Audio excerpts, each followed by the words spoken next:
Welcome to the Chris Spangle Show here on the We Are Libertarians Podcast Network. I'm so glad you're here, and I started plotting out a show on the debate and then pulled some clips. And then all of a sudden it was about Biden dropping out, and then Chevron deference got killed, and then, I don't know, Biden can kill Trump with immunity, and I don't think he did, but we'll never know. And then all of a sudden Trump gets shot, and now Biden's still going to have to drop. Every single day is we didn't start the fire here. Every time I try to figure out what we're going to talk about. But this is the show where we're just going to talk about the state of the race here for a little bit and try and get caught up, because by the time I publish this episode, it will be dated. Stay tuned here on the Chris Spangle Show. Hey, welcome back to the Chris Spangle Show. Let me introduce my co-host for this episode. It is Rinehold. Rinehold, I'm just exhausted. I've been reading. For me, I apologize to the audience for not having been here regularly. We are about to correct that. Everything in my family is finally stable. And things are very good, but we are at a point where I have to wade back into the news, and so I've been reading the news every day for a month and a half just to try and get caught up with what's been going on in current events to continue doing this show.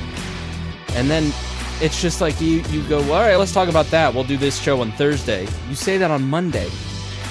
And by Thursday, 14 things have happened. Judge Cannon tosses out a case, and that doesn't even last. You have a vice presidential pick, and the Republican Party becomes fully Trump's. It's just amazing all the stuff that's happening right now. It's hard to keep up.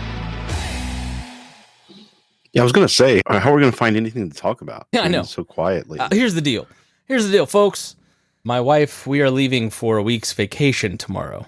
And my wife scheduled some dinner with some people I don't know, which I don't like to do. Reinhold's known me a long time. I'm not a socializer, am I? More so than I am, but not as much as some others. Yeah. I haven't packed, I haven't done laundry, I need to clean the car, I got to do a podcast. So we've got 45 minutes. This is the 45-minute window in my week, this week and next, to do this show. So we're going to jam pack as much as we can in. You're old. And so is it always like this? It just feels like we put a brick on the accelerator in 2007 and never let up. Has it just always been like this? You go in cycles, right? You got to remember the 60s and 70s were like a similar time frame where everything was just crazy, right? Two people shot at Gerald Ford. Why would you shoot at Gerald Ford? Oh, I started looking. I looked up the list of attempted assassinations. I think you'd be surprised at how many there have been in the last 20 years that we really don't know or talk too much about because they were thwarted. I keep seeing this in the news that we are living in unprecedented times of political assassinations, and we've actually had a brief respite since Reagan on attempts, but even then you've got Gabby Giffords, you've got Steve Scalise, you've got Brett Kavanaugh. There was an attempt on him in the last year. I don't even think people realize that one really flew under the radar in the middle of a bigger news story. There was ricin sent to Obama that got caught. There was bombs that were sent to a lot of different leaders, including Hillary Clinton. There was a lot of different attempts. There was one assassination attempt where I forget which president it was, but they were going to drive over a bridge in another country, and they were diverted at the last second by Secret Service because there was a bomb on that bridge. It was going to blow as they drove over it. So I guess there was an Iranian plot on Trump too. Mm-hmm. There was. So there's a lot of stuff going out there, and everybody's complaining about the Secret Service. And I think for the most part, they've done a good job, but this case, not so much. The problem is they have to be perfect. You have to be perfect all of the time. Now, this is a huge, I'd say scandal. I don't use that word very often, but I understand they're stretched thin. Right, they've got the RNC convention. You've got a lot of people in a lot of places. Like the woman that everybody's making fun of as the DEI hire. She was actually, I saw Eric Trump speak, and he said she was actually my Secret Service agent for 3 years. She's a top-notch agent. Everybody should leave her alone. I'd never actually heard Eric Trump speak or give an interview, and he was not like Don Jr. As I thought he'd be like Don Jr., who's just like, everything is amazing and perfect. He's so over the top, but CNN grabbed Don Jr. What do you think of the Vance pick? It's an incredible pick. It's amazing. It's just the greatest pick of all time. He's like his dad, but Eric Trump seemed to actually talk like a human. But I don't know. I think when you've got, I know I was on the Pat Down. We did a bonus episode. Dion is convinced this is a Trump hoax, that he made all of this up, that it's all too convenient. We obviously are libertarians, so our social media is nothing but conspiracies of the deep state, and Laura Loomer's tweeting out that BlackRock and all these people are. It is. I will give those sides the benefit of the doubt. We are anti-conspiracy theorists in general, but I will say it's hard to look at this and not go, yeah, I can see why people doubt this. There's just too big a gaps here. There's a lot of gaps, but there's that mindset that I always live by, is that never assign to conspiracy what you can attribute to incompetence. Yeah. And I think there's a lot of incompetent stuff that happened here. Like I'm reading that they noticed the shooter like 20 minutes before he took a shot. And I know they couldn't assume that he was going to shoot. He didn't know if he had a gun or whatever, but at some point you have to say, okay, here's a danger. Let's prevent Trump from coming out and investigate. There was some balls dropped. Let's put it that way in this whole thing. I think if there was an actual attempt by the CIA to kill Trump or some deep state to kill Trump, they would have killed him. It would not have been just poisoned. They wouldn't have picked a 20-year-old kid who couldn't get into his shooting club because he was too bad of a shot. You know what I mean? Let's put it this way. Vladimir Putin actually kills his opponents. Mm-hmm. And Vladimir Putin does it when they go on vacation. He slips some polonium and toxics and poisons them with radiation to death, or shoots down their plane like they did just recently, right? Right. Or the Iranian, the helicopter malfunctioned, right? That's how the states that actually murder their opponents do it. Go check on a list of all the people that have been assassinated by the Russian government, and especially the ones since Putin got into office. It is like 35, 40 different people. So why wouldn't, if the deep state, if BlackRock and the CIA were going to team up, why wouldn't they just compromise one of his Secret Service agents and shoot him with some sodium pentothal or whatever you do to kill somebody to make their heart stop and make it look like a heart attack? Like, why would you risk Why would you risk civil war by shooting him in the head on live streaming? Like CNN hadn't apparently covered. Like, it's these little facts that are probably not true that get out there. He donated to a Democratic PAC, which turns out not to be true. Or CNN has not aired any of Trump's rallies except for this one. The new one, the only one he did live, yeah. The new one that may or may not be true is this building was just bought by a major donor to the DNC and a big conglomerate. I look at it and go, if the deep state was going to kill him, there's a lot. Let's just play the what if game. What if Donald Trump had been killed? Because Tad, who's much more in tune with the alt-right and the kind of the darker regions of the internet than you and I are, he's like, civil war would have been on the table. Like, it would have been, they've killed him, let's get to shooting. Yeah. I don't know. I find it hard to believe that, like, the right, everybody's afraid of these right-wing militias. They're the most in-control people on the planet. They're just unhappy. But I don't know that anybody's going to give up their $175,000 truck and $500,000 home in the suburbs to go shoot for Donald Trump because he just got killed. But what do you think? Why would you do it in such a way? Like you said, he eats McDonald's all the time. All you have to do is give him an apparent heart attack and nobody questions it. Yeah. You're right. And to the other side, I say, again, if Donald Trump was going to have an assassination attempt put out on himself, like, why would he set it up where he's close enough to get nicked in the ear? Like, right. You can't.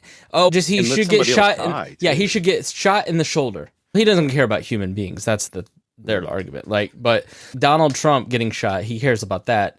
He was supposed to get shot in the shoulder and not the ear. And this isn't a movie. That's not how weapons work. Like, an AR-15 is not like a magic bullet. Yeah, and an AR-15 going in your shoulder is not a nice thing to have happen. It's not something you go, oh, I got a little thing in my shoulder like you might see in a movie or something. It's a pretty damaging thing. And why would the shooter volunteer to get murdered? Why would he kill himself? Because that's as soon as he took those shots, he took 5 shots and he was dead immediately. Almost as soon as you see the video of the Secret Service guy looking up to get his location, come back down again.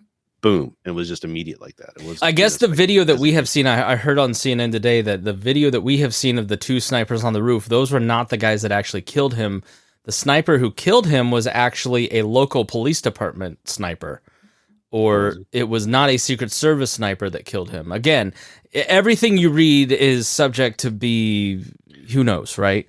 Everybody's trying to collect information now. It's really hard. Somebody said that the Biden administration told the head of the Secret Service to not say anything, keep quiet. It's like they're most likely were told, hey, let's wait till we know all the facts before we start putting things out because we have an active investigation going. I doubt it was don't say anything because we don't want anybody to know we did it. That seems strange. But in this day and age, you can't wait until the facts come out. You have to be out in front of the story. You got to get those clicks. And the more sensational you can be with any kind of information. So I don't know if you're on X, but like Colin Rugg, whoever he paid off in Elon Musk circles, that dude is everywhere. I didn't even know who he was, but now all of a sudden my whole feed is Colin Rugg. Mm-hmm.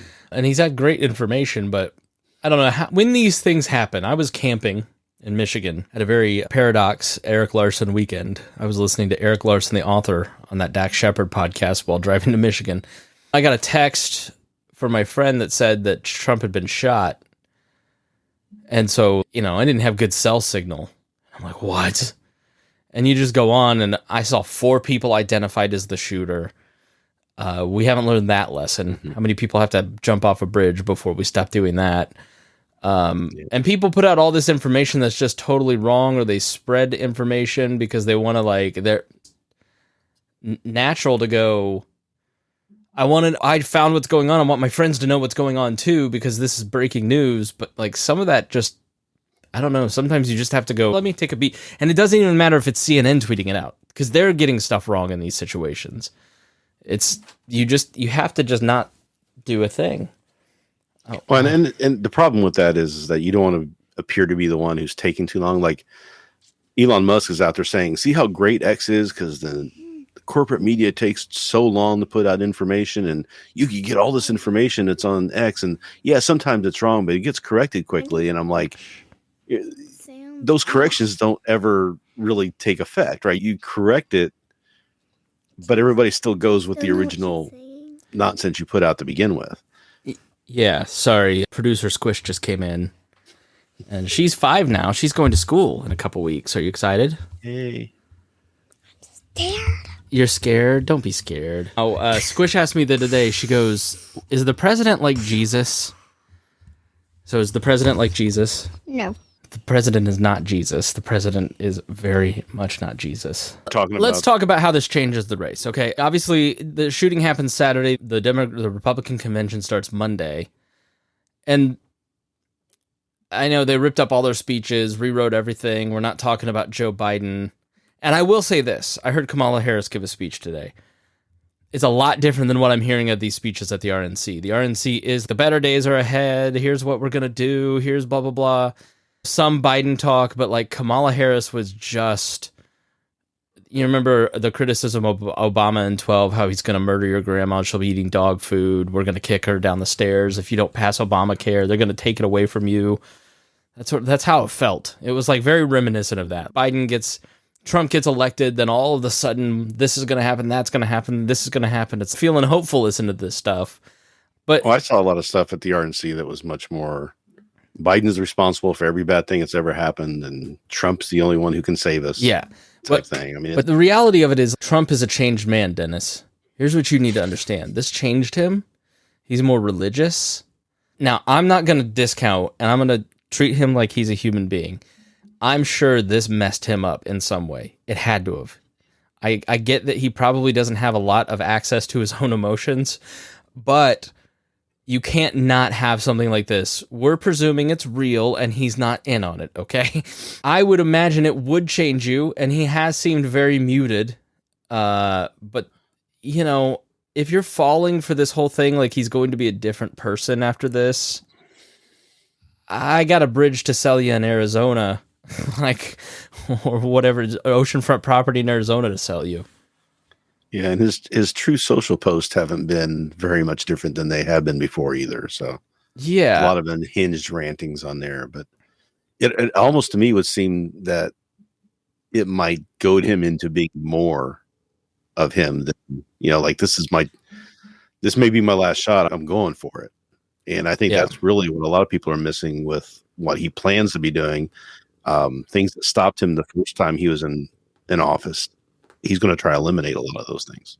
I think he's going to do that anyways, like regardless of this.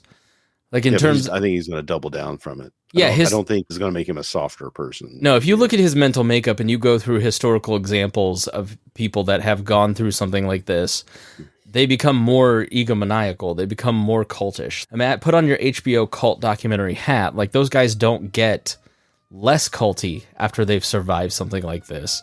You don't think that God Almighty has spared you to just become think less of yourself. So fire trucks are on the street. They always go to that one house. There's a house like 4 houses down. It's the same house, same dudes. Just always a problem going on over there. Yeah, so I think you're right. I think this feeds into a psychology that him and his followers look at him as a man of destiny. And it's more important to do these things because now God has blessed what we are doing. It's ordained. It's written that he should be president and do the things that he says he wants to do for those reasons. And the funny thing is that everybody who supports him all have a different list of the things that he's supposed to be doing ordained by God. Yeah, like the Project 2025 thing you've talked about Project 2025 on the show before, and you've talked about it for a long time, and we'll do its own episode on that probably in a couple weeks when I get back. But your concerns are not like what the concerns that I see high school friends who are Democrats are posting about it. They're like hyperventilating about it, like almost like QAnon people. Like it's the problem with Project 2025 is there's a lot of stuff in there, and everybody is taking all of these things that have really been in the forefront of the MAGA movement for a long time. This is Pat Buchanan stuff. This is things that have been talked about for a while. Those things grab attention, and people see those things and go, oh my God, they're going to do this. They're going to implement this stuff, blah, blah, blah, blah. And everybody else is, they've been wanting to do it for years. There's not going to be a big deal. They're never going to get it in because people are going to stop it. But what they're not catching, and the people on the left and the right are both ignoring, is that the plan is in place in order to make it possible to do some of these things, because the goal is to eliminate anybody in the executive branch who would stand up and say, no, you can't do that because it's against the Constitution, or no, you can't do that because it's illegal. It would be replacing everybody with people who are loyal to Trump, where Trump says, hey, go do this. Like Esper was told to shoot at protesters, shoot them in the leg, because don't kill them, but shoot them in the leg, and that'll stop it. That'll stop the protesters if you shoot them. And Esper said, no, we can't do that. Now, if he puts somebody in place who says, okay, whatever you say, sir, because you're Trump, you're and the president, I'm following you, and I will do it. And so he could do that sort of thing. And now we have no way to actually prosecute him for doing that sort of thing. It would be completely legal for him to do. That's another story. We can have another. Yeah, no, I think what people are missing is that the imperial presidency has been on a long march for a very long time, for 100 years. Mm-hmm. And this was the Tea Party argument against Obama and his expansion of executive orders. It was the Democrats' argument against the signing statements by George Bush, right? Like, it's these little cracks in the dam. And where something like the Project 20, like, it's not Project 25. Here's what you have to understand about the Heritage Foundation. Donald Trump does not care about the Heritage Foundation. He doesn't care about, what's the guy that runs it, Roberts. Like, this is a fundraising operation. What they did is they took the wish list of the right, put it in, and got a bunch of people to co-sponsor this project. Because what has happened is, because Trump is essentially about Trump and doesn't really have a political ideology, there's all these people like Tucker Carlson and the Heritage Foundation and Orrin Cass and Sohrab Ahmari that try to put some sort of philosophical or political governing structure to Trump. Trump just, his main motivating issue is immigration. Everything else he doesn't really care about. He just, whatever the last person who was in the room decides to tell him is what he's going to do. And so let me finish. The Vance pick is like the perfect analogy of how Trump governs and will govern. Mike Pence didn't do what he wanted him to do on January 6th, and so he replaced him with someone who will do what Donald Trump wants him to do. He will vote or violate the Constitution in order to do what Donald Trump wants. We get to the end of this term, and he says, you know what? The Constitution as written says what the Constitution means in that amendment is that you can't serve 2 consecutive terms as president, right? Not 2 terms total, but 2 consecutive. And he loses the election because voters go, we've had enough Trump after 8 total years of Trump. And they get back to the January 6th moment. Vance is going to do what Trump wants him to do. Now, he wasn't going to pick Vance. He was going to pick Doug Burgum because Doug Burgum was going to give him a ton of money because Doug Burgum's a rich guy. He's governor of North Dakota. Marco Rubio was the front runner. And then Tucker Carlson calls him and says, you want to do these things with Ukraine. Marco Rubio is a war hawk. The deep state will assassinate you to put their guy in. And that scared the crap out of Trump. And so so Marco Rubio's out. So then he goes to Doug Burgum. And then they have these meetings the night before the pick and on Sunday night, and he's decided it's Doug Burgum. Donald Jr. gets wind of this. Eric and Don Jr. go in and say, you can't do this. It's got to be Vance. It's got to be Vance. And they were just the last person to talk to him. And they convinced him he's the loyal guy to you. And so this pick, the vice presidential pick, is really inconsequential, but it's always a great understanding of how someone will govern, right? Barack Obama needed some wisdom, and he didn't have a lot of political experience, and so he picked Joe Biden. Mitt Romney wanted to be really efficient and make government efficient, and so he picked someone who he liked, who he thought he could work well with, that understood his philosophy, in Paul Ryan, who had a lot of experience in the Congress. It tells a lot about the psychology and the way that they're going to govern. And so the Vance pick, I think, is instructive in that it shows you he's going to do the last thing somebody tells him to do, except for immigration, where he's going to go as hard as possible. When you see signs, Rinehold, at the RNC convention that are not hand-painted but campaign printed that say mass deportations now, or whatever it was, I think that's a really good indication that if you're looking at the list of Project 2025, that's where they're going to start. It's what he was really big on, and what he did terribly well or terribly, regardless of how you view it. I think immigration is going to be the place that they start. That's the thing that Vance is talking about, and that's the thing I think we'll hear a lot tonight when he accepts the nomination. Yep. And the other thing about 2025 is that it's not just fundraising, but it's also building a database of people, right? So this whole process that they started a year and a half ago, when they put this out, is that they put in there that we want you to put your name in the hat to be a part, because we're going to replace 50,000 people inside the executive branch, people who are protected, but they're going to put in the executive order that Trump put in right before he got voted out last time. Yeah, read the book Fifth. Have you read Fifth Risk by Michael Lewis? I have not read that. Okay, where he basically takes these functions of the government, like the Coast Guard or the Hurricane Service, and explains how these agencies that we don't know anything about perform exemplary functions. The market couldn't make these things work, so the government has to do them. And Trump put in loyalists that destroyed these agencies. And so it's like a really interesting book. As a libertarian, it was pretty challenging. But right. It outlines exactly what you're talking about with specific examples. Right. And so what they're doing is they're collecting a list of all these people. And these people are only going to be put in place if they prove a loyalty to Trump. Right. That's the goal. Or whoever the Republican president is, because that's how they write those things. But it's going to be whoever's loyal to him is going to get these job offerings, not whether they're capable to do the job, etc. They're just going to put in yes men. And then he's not going to have anybody push back on him. So that's that building of the database so they can hit the ground running day one to start replacing people is the overriding goal of that Project 2025. It's right in the front. That's what it states. All right. So we're talking like Trump is inevitable. I look at it and I go, he's had a really good week. He's had a really good couple weeks. Here's a guy who in 2021, nobody wanted to touch because he was so toxic. And now we're in July of the election year, and he seems inevitable.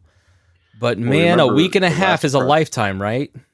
Yeah, remember the last podcast we did together when we were talking about how everything was going great, where Trump had got convicted. He was going in trial. He was getting convicted for the 34 felonies. He was losing all this stuff was happening. But the problem with that is that all turns around immediately when you've got a Supreme Court that's willing to just do whatever, right? And you've got judges who are willing to do whatever. Things change, right? That's just the way it goes. And it's going to change again several times before we get to November. We think everything's set in stone now and it's just going to fly through till November, but there's going to be a bunch of things that's going to happen between now and then, including the fact that we may not have Biden running by the time we get to the Democratic National In the last 24 hours. And that's the amazing thing to me is that with everything that happened with the assassination attempt, all of a sudden everybody just stopped talking about Biden for 4 days. And it seems like if the Democrats had just shut up, that all could have went away. But the thing is, Biden pushing and doing everything he could to get himself out there and show himself capable. He was trying to override the bad and it debate. didn't work. But when all of a sudden you've got the Democrats, the leaders of the party, starting to come out and saying, nope, he's going to be gone in a week. He's finally realizing he needs to go, and he gets the COVID, and all this stuff's now looking inevitably like he's going to say, for health reasons, he's going to step down. Here's my conspiracy theory. Okay. You've poo-pooed this. You're a little more, I'm not going to say pro-Biden, but a little like more, I'm like, this guy's decrepit. And you're like, come on. Correct me if I'm wrong, but I feel like you're a little bit more forgiving of the man than I am at this point. I know he's gone downhill. He's gotten older. He also has a lot of challenges that he has to deal with that people misinterpret to be other things. But that doesn't mean I think he's where he was 4 years ago. No way. This job takes way too much out of you. Trump's not anywhere where he was 4 years ago either. But no, for sure. But if you look at the debate performances from 12 to 16 to 20 to 24, it's striking. His decline, especially in the last year. I think the last year, 6 months have been bad. And I honestly, I don't know what it is, but it's like, you'd see Donald Trump or Don Jr. or some right-wing page like DC Drano post some like Joe Biden wandering around the stage, like the Clooney fundraiser that George Clooney wrote the New York Times op-ed saying he should drop out. That was a big one where he's like wandering off stage and Obama grabs his arm to pull him off stage because he's a little lost. That was like 2 months ago. And you'd see those things, and if you had been paying attention to the news or just to like politics, you'd see, all right, this guy's not where he was 4 years ago, which wasn't great 4 years ago. Remember how old we thought he was and he was just staying in the basement? It's gotten to a point where it is a little sad. Like I just saw a video before we started of him almost kissing a woman that looks like Jill Biden. This was in the last week. Yeah, but Jill comes over and stops him and he's, oh, and he like makes a surprised face. Oh, like he didn't recognize her face. There was the video last night of him. He couldn't get into the SUV. It's just, he doesn't have massive arthritis issues right now. I understand that, but what I'm saying, he's much more foggy, and he has much more often those occasions of being very foggy, as it were. I'm not sitting here saying, oh, he's ready to go and energetic and the man he was 20 years ago. No, it's so yeah, but Rinehold, excuse me. Here's my pushback on that. I think in 2020, when Ryan Lindsay was making the stuttering argument, I went, oh, okay, I can be forgiving of that. Because you could, and even in the last 3 years, you could go, all right, maybe he just isn't a great speaker, like George Bush wasn't a good speaker. Maybe it is the stutter. Maybe it's just he's a little stressed out. It's gotten to a point in the last 6 months where it's a little bit worse. And the thing that is telling is that it is not me, a podcast host who leans right, saying that. What the people that are saying it right now are Barack Obama, Nancy Pelosi, Chuck Schumer, some of his closest aides. It is everybody but Ron Klain and his wife and Hunter.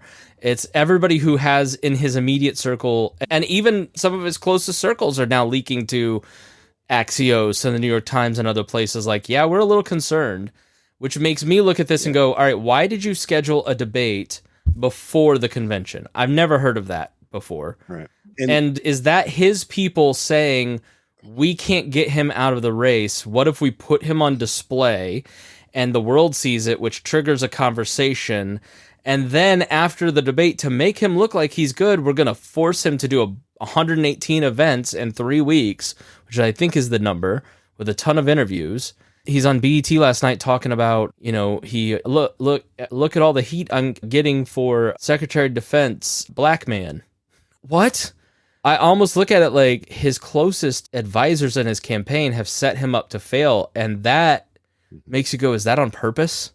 So Barack Obama can shove the knife in his back? So a lot of things going on here. First of all, if Trump had not ran and been poised to win the nomination fairly handily, it looked like, I don't think Biden gets in there. I don't think he reruns again. They failed miserably when they picked Kamala Harris to take over and be the new face of the Democratic Party and be able to run in 2024 instead. She didn't do well. They didn't put her out the way she needed to go. She stumbled at the beginning, and they just gave up on that. So that cost him there. So now they're running into Biden wants to run again now because he feels like he's the only person who can beat Trump, and we need to beat Trump. And that's his goal, and he wants that to be his legacy. But he's ruining his legacy by not holding to that initial standard of saying he probably wouldn't run again. And now, if you go back, he apparently didn't say, I'm not going to run again. He said, I probably won't, or we'll look at it then. Yeah, I think the phrasing was, I want to be a bridge to the next generation. Yeah, and people, what they wanted to mean from that, right? But that would have been the smartest thing for him to do, because there was already problems with him and his age then. They should have pumped up whoever the VP was, and that person should have been a person who they wanted to be the face of the Democratic Party moving forward. And they just did not do it. So now they're scrambling, because now they're going to have to find somebody who could beat Trump at short notice and make that happen. The other thing too is a lot of people who are saying that they don't think Biden Trump, they're not saying it because they think he's addled or whatever. They're just saying, I don't think he can beat him. So the polling's just too bad. Yeah, the polling's bad, so we just got to get him out of there. So they're just throwing him under the bus. If the polling were good, he'd be fine. Yeah, they'd all be behind him. Right. Yeah, I think that's the cynical part, is that you've pointed out that it's exactly right. These Democratic elites only care about this because he's losing. And I heard a pollster today say that in 2020, there wasn't a day that Joe Biden wasn't leading in the averages. And this time, there hasn't been a day in 2024 where Trump hasn't been leading in the averages. And I think if that were flip-flop, but the problem is Trump almost gets assassinated, gets one of his court cases cleared, picks J.D. Vance, has a convention, has a giant unveiling tonight where we're going to see him speak for the first time since his assassination attempt, and Joe Biden still can't get this out of the news. We are still talking about it. Like we are spending most of our time today in the news cycle talking about Barack Obama going around Biden to get him out, Nancy Pelosi telling him he can't be in the race. Like, they could have just let it go, but they don't think he can overcome this at this point.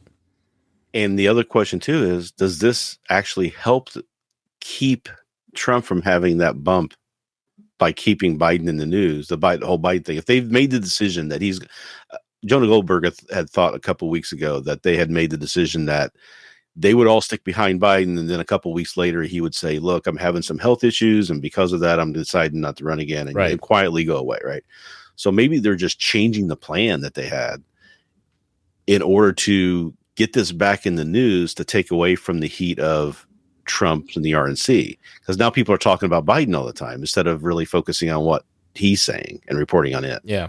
One ironclad rule of the 2020 election was that whoever was the topic of the news cycle was losing.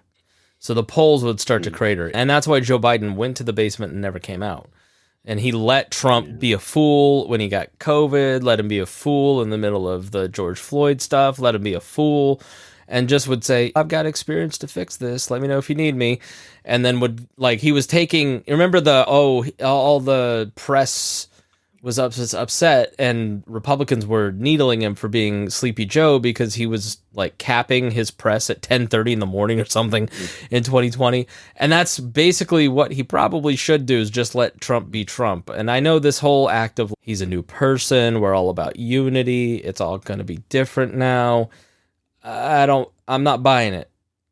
because Not going to happen. no. No. Anytime You're already seeing it. when politicians talk about unity, they don't mean for themselves. When politicians say we need to lower the temperature, they mean you and they mean me. They do not mean themselves, and they do not mean their campaigns. Or their opponents. Their opponents need to be quiet. Yeah, like, you be quiet. Like Trump hasn't for so many years just been pushing that. Look, just January 6th and beyond. It's just amazing that they're like taking the high road at this point on this. Joe Biden, and to the counterpoint, like Joe Biden gives an oval address about taking down the temperature and then goes on TV the next day and says he's a fundamental threat to democracy. And you're just like, dude. All right, let's address this shooter. I can guarantee you, was not influenced by Joe Biden tweeting out the word bullseye. I can promise you he probably never heard Joe Biden say that he was an existential threat to democracy. Maybe, but I'm highly doubting it. I'm guessing we're not finding out what we normally find out, which is he's a deeply troubled person who shot her because grammar was messed up, or Loeffner and Gabby Giffords, or a complete lunatic influenced by politics. Yeah, the Steve Scalise guy is the only one of these mass shootings or attempts that I can think of that was actually politically motivated, and he was real crazy. I think the attack on Pelosi's husband was probably politically motivated. I thought he was schizophrenic as well, though.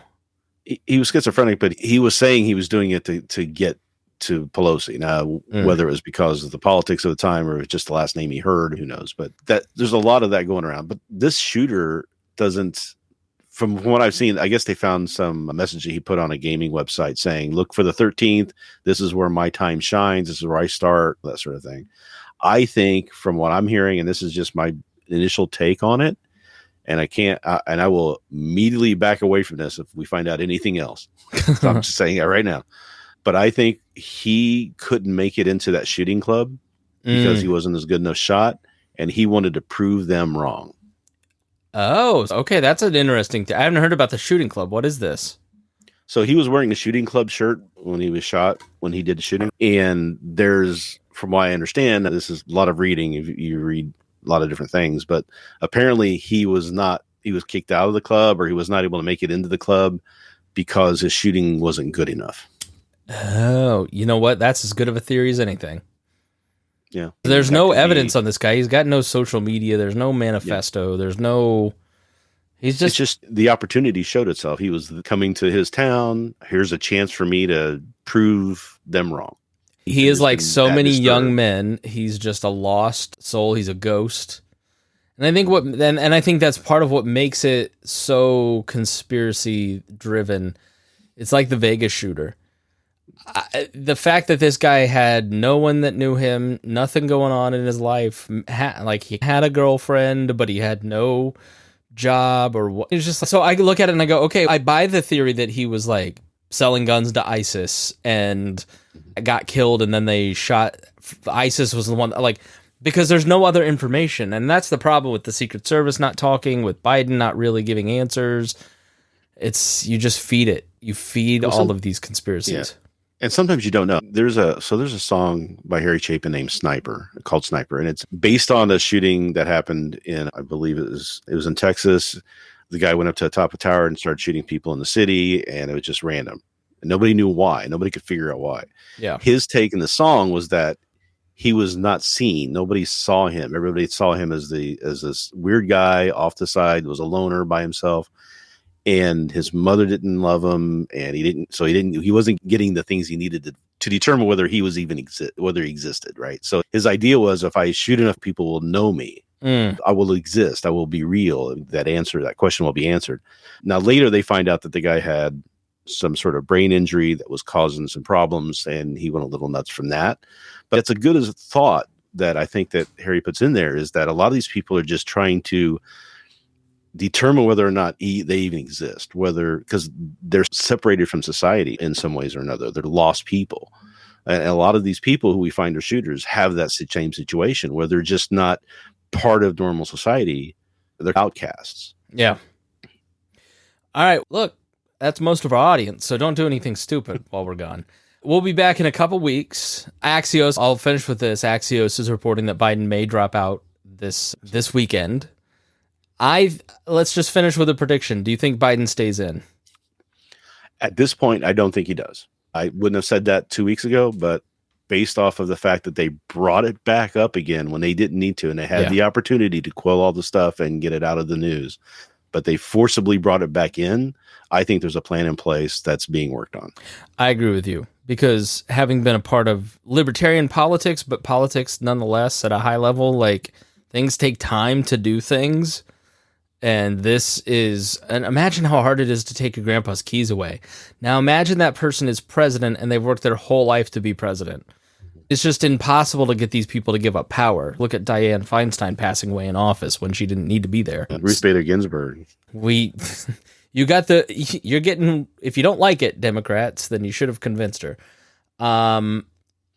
Yeah, I agree with you. I would have said Friday that there's maybe. And then I told Reagan on Sunday, I'm like, it's just Biden versus Trump now. There's no way he gets out. He's been saved by the bell. And the fact that this has come back with even more heat, you get, like, Adam Schiff is not doing anything and putting anything on record when he's running for Senate in California and needs those donors. Mm-hmm. He needs money. Do you think he's going to put out anything that is going to affect his ability to raise money in a California Senate race? He knows exactly which way the wind is blowing, and he knows inside information. That's my speculation. But I think he's toast. I think they just don't have, and I think the fact that he has COVID, and now there's even more videos of these, like, just embarrassing interviews and things that he's done in the last, like, couple of days. I know what they were trying to do is when Trump gets shot, they were trying to get their name. They were trying to get him out there to show he was presidential. They were trying to get him back to the White House and let's take advantage of the moment. And you have the power of the presidency and the pedestal to step in and fundamentally change the trajectory, or at least steal a little bit of the momentum. And it ended up backfiring. I think these interviews have just not helped. And look, I'm not rooting for Joe Biden to win. I don't think he should be president in any way, shape, or form. I think I think the American people have a right to vote up or down on whether or not Kamala Harris could be president. Mm-hmm. I just think fundamentally Joe Biden is not going to make it through 4 years, and the American people have the right to vote for Kamala Harris as opposed to voting for her at an abstention because she's the vice presidential candidate. Right. And a lot of things people don't get about this race too is that we have 9 to 10% in all these polls, 9 to 10% Kennedy voters. Yeah. That by the time it comes down to the election, they're not going to go Kennedy. It'll be 3%. So yeah. So where do they break? And I think a lot of them were Kennedy voters because they just couldn't do Biden. It's vaccines. I guarantee you. Look, maybe RFK's son did accidentally tweet out that video of Donald Trump saying he was skeptical on vaccines. No, he didn't accidentally. He says he did it on purpose. No, and then RFK is sick about it. Yeah. Or maybe that's like part of skullduggery on somebody's part. Because here's the thing, it's third party. I've been in a third party forever. It's always 10%. Gary Johnson was always at 10%. Our candidates are always at 10% in these polls because people hope, dream, and wish in July and August and September. Yeah. And then when they actually walk in to vote after Labor Day, they go, it's just too important to not let the other party win. I've got to vote for my guy. And that's why the stolen vote thing doesn't make sense, is because people do go home when they vote. And so the votes that the candidate actually do get are people that they activated. Somebody saw them on their ballot and went to vote for that person. So yeah, I've got to run anyways, but all right. Thanks, Rinehold. We are sorry this one is short. I know an hour for us is short, and I wish I could keep talking about this stuff because it's great, and I wish I could do a show next week, but I will be in the Outer Banks enjoying the sun, and I desperately need a week off. I'm burnt out. So we'll be back in a couple weeks, and we'll be picking it up every week or more from then on through the election, and we're excited about it, and we hope that you'll join us. On behalf of Rinehold, we say thank you, and we will see you again in a couple weeks.